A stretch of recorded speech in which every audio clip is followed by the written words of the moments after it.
ভারতে বাবরি মসজিদ ভেঙে মন্দির বানানো হয়েছে। বাংলাদেশের কোন জেলা কোন মন্দির ভেঙে মসজিদ বানানো হয়েছে আমি শুনতে চাই? নাই। আমার দেশে পূজার মণ্ডপ আর মসজিদ পাশাপাশি হয়। আমার পিরোজপুরে শহরের কেন্দ্রীয় মসজিদের পাশেই 10 দিন পূজার মণ্ডপ বানায়া দুর্গা পূজা করে, ঢোল বাজায়, গান গায়।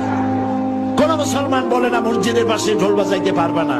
আবার হিন্দুরাও এত ভদ্র, আজানের সময় ঢোল বাজায় না, নামাজের সময় ঢোল বাজায় না।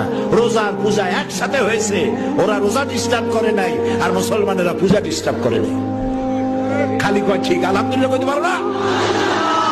এ হচ্ছে সেই দেশ যেখানে সাম্প্রদায়িক সম্প্রীতি সব থেকে সমুজ্জ্বল। বাংলাদেশ বিগত 1000 বছরের সাম্প্রদায়িক সম্প্রীতির উজ্জ্বল দৃষ্টান্ত স্থাপন করেছে, দুনিয়া কোথাও নাই।